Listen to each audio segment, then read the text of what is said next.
다음으로 비화폰 통화 내역 삭제 지시 관련 공소사실 문제점에 대해서 말씀드리겠습니다. 우선적으로 말씀드리는 건 이 사건 범죄 사실은 공소장 기재 자체로도 아무런 범죄가 성립되지 않는다는 것입니다.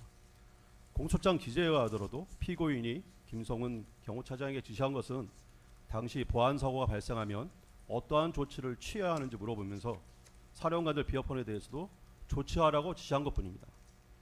이러한 지시에는 어떠한 위법도 없습니다. 비화폰은 군사 암호자재이고 그 통화 내용은 특검에서도 압수물 목록에 기재하였듯 군사 기밀 자료입니다. 비록 영장에 의하더라도 그 접근이 제한되는 자료이며 영장 발부와 상관없이 별도의 군사기밀 열람 등의 절차를 요합니다.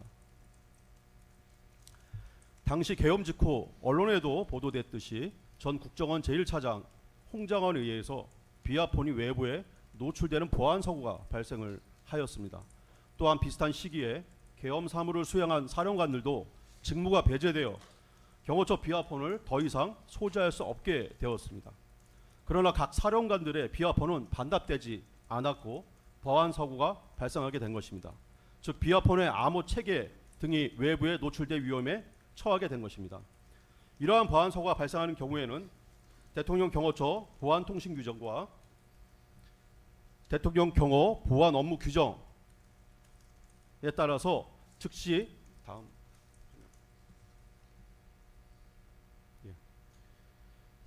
인가를 해제하고 인가제의 접근을 막으라는 조치를 취해야 합니다. 당시 대통령이 피고인이 김성훈 차장에게 지시한 것은 보안 사고가 발생할 때의 규정을 물어보고 사령관들의 비화폰도 조치하라는 것뿐이었습니다. 두 번째로 말씀드리는 것은 공소장 기재에 의하더라도 피고인은 김성훈 차장에게 비화폰 통화 내역을 삭제하라고 지시한 바가 전혀 없습니다. 또한 비화폰 통화 기록은 서버에 저장되어 있기 때문에 비화폰 기기 자체에 대한 어떠한 조치를 취한다고 해도 삭제되지 않습니다. 더욱이 수사기관은 이미 5월에 비화폰 서버의 통화 기록을 경호처로부터 이미 제출받아 모두 확보한 상태입니다. 사실관계가 이러함에도 특검은 최초에 대통령인 피고인이 김성훈 차장에게 내린 지시를 비화폰 통화 기록을 삭제하라라고 지시하였다며 피고인을 소환하였습니다. 사건이 특검으로 이첩된 이후에는 비화폰에 대한 어떠한 조치가 통화 기록 삭제와는 아무 관련이 없음을 인지하게 되자 공소사실과 같이 그 내용을 바꾸어서 비화폰 단말기의 통화 기록 등 정보를 수사기관이 볼 수 없도록 지시하였다로 범죄 사실을 변경하였습니다. 즉 있지도 않은 범죄 사실을 억지로 작출해낸 것입니다. 세 번째로 말씀드리는 것은 특검의 공소장 기재 사실을 그대로 인정한다 가정해도 피고인에 대한 범죄가 성립되지 않습니다. 대법원 판례에 의하면 직권남용 권리행사 방해죄는 실제로 공무원이 위법 부당한 행위를 한 경우에 성립되고 또 결과도 발생해야 됩니다. 이를 교사한 경우도 마찬가지입니다. 공소장 기재에 의하더라도 단말기에 대한 어떠한 조치가 이루어져서 수사기관이 적법한 절차에 의하더라도 이를 볼 수 없는 사태가 발생한 바가 전혀 없습니다. 피고인으로부터 지시를 받은 김성훈 차장 역시 부하에 지시를 내릴 때 통화 기록을 삭제하라거나 수사기관이 볼 수 없도록 하라는 지시가 아닌 보안규정 등에 따라 피고인 취급인가를 상실한 자들이 비화폰에 접근할 수 없도록 원격 로그아웃 등의 암호자재 취급인가 해제 조치를 하라는 지시였을 뿐입니다.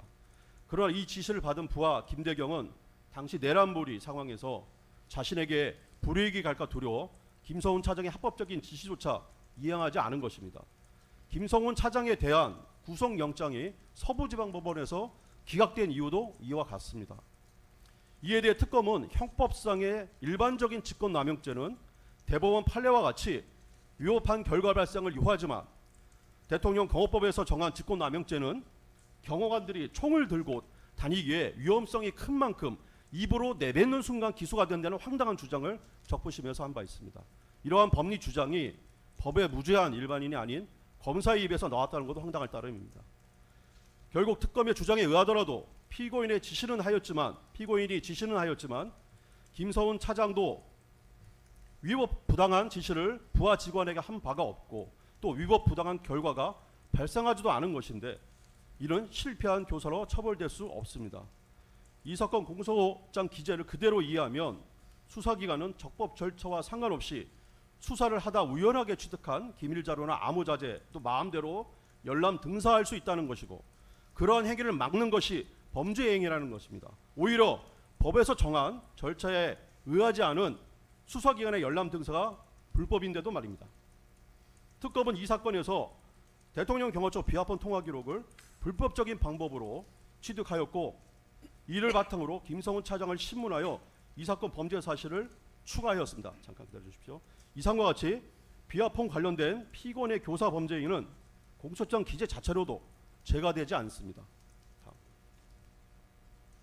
예, 넘어주십시오. 예, 넘어가십시오. 예.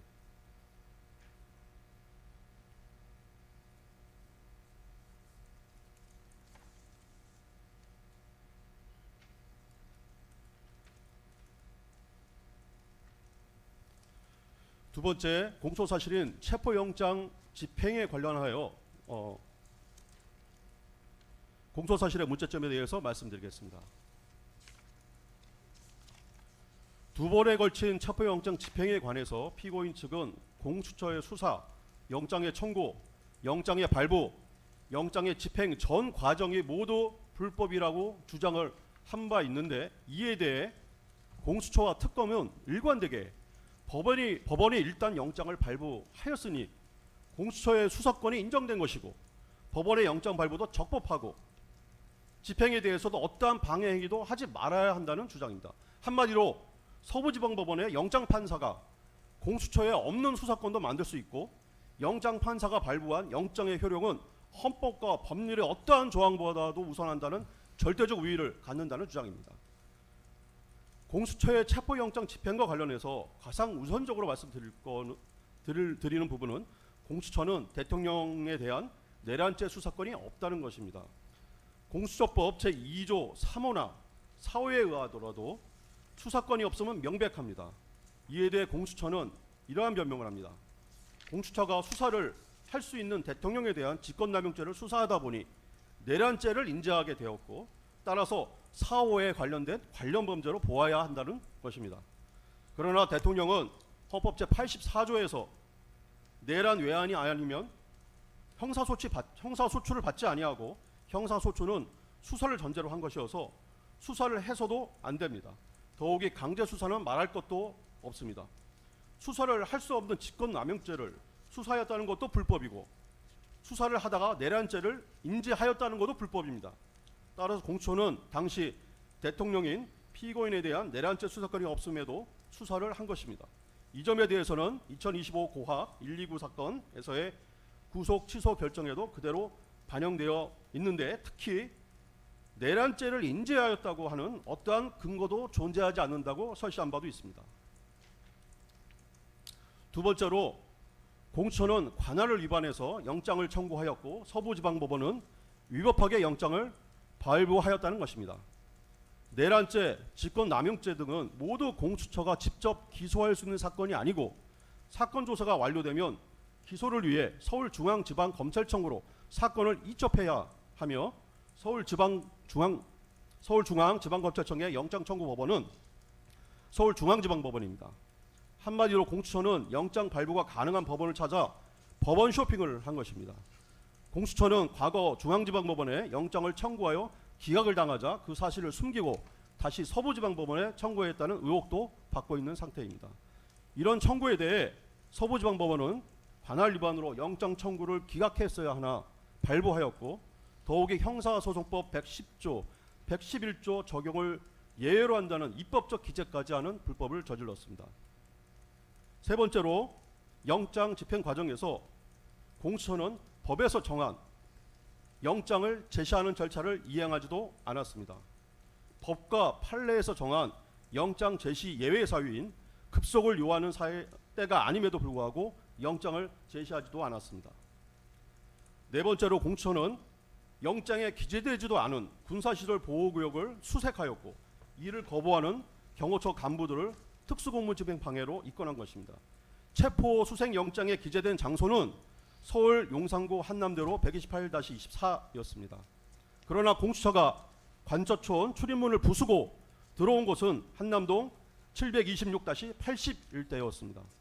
수색영장에 기재되지도 않은 군사시설 보호구역 시설물을 부수고 쳐들어온 것입니다. 이에 대해 구속영장 적부심에서 판사가 이 점에 대해서 특검 측의 의견은 어떤가라고 묻자 특검 측은 황당하게도 도저히 법적인 입에서 나올 수 있는 말이라고는 생각하지도 못할 체포영장이 발부된 이상 체포를 위해 어떤 곳이든 상관없이 마음대로 수색할 수 있다라는 답변을 하였습니다. 대법원은 영장 해석에 있어 피의자에게 불리한 확장 해석, 유추 해석은 허용될 수 없다는 것이 분명한 태도입니다.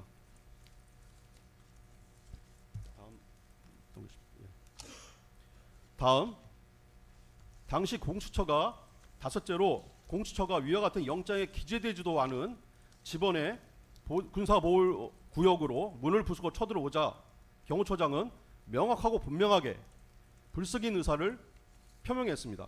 그럼에도 불구하고 계속 진입하였고 더욱이 군사시설 보호구역 내에서 마음대로 사진과 동영상을 촬영하였습니다. 이는 명백히 군사기지 및 군사시설 보호법의 위반이며 참고로 최근에 해병대 부대를 무단 침입해서 사진을 찍은 일반인에 대해서는 실형 1년 6개월이 선고된 바도 있습니다. 2025년 1월 15일 집행된 제2차 체포영장 집행에 대해서도 말씀드리겠습니다. 이 전 과정이 불법이었습니다. 당시 1차 체포영장에 기재된 형사법 110조, 111조 예외 조항도 없었습니다. 경호처에서 출입을 거부했음에도 3천여 명이 넘는 경찰 병력을 동원해서 관저천 담을 전기톱으로 자르는 등 위법 행위를 하면서 군사시설 보호구역으로 침입했고 그 과정에서 불법적으로 촬영하였습니다.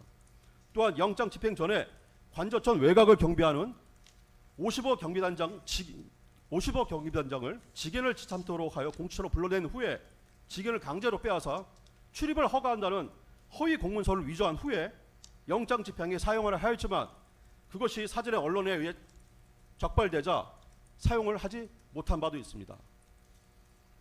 1, 2차 체포영장 집행 전 과정에서 대통령인 피고인은 어떠한 직권남용 행위도 한 바가 없습니다.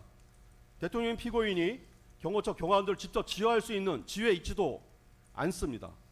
오로지 경호처 고위직의 인사권만 갖는 직무관원밖에 없습니다. 그마저도 당시에는 직무가 정지된 상태였습니다. 경호처의 경호활동은 자체적으로 결정하고 판단하는 것이지 대통령인 피고인이 구체적인 지시를 하였다는 것은 상식에 부합하지도 않습니다. 지금까지 모든 공소사실의 문자점에 대해서 의견을 말씀드렸습니다. 이와 더불어 아까 좀 전에 말씀드렸듯이 이 사건 기소는 공소장 1번주의에 반하는 기소입니다. 즉 내란, 다음 넘겨주십시오. 내란 혐의로 기소한 것은 이종 기소에 위법이 있다 할 것입니다. 실제로 2025 고합 129 사건에서 이 사건 공소사실과 관련된 사안들이 현재 심리되고 있습니다. 또한 실체관계를 살펴보아도 이 사건 범죄들은 성립될 수 없음은 당연하고 따라서 피고인에게 무죄 또는 공소기각의 판결을 내려주시기를 부탁드립니다.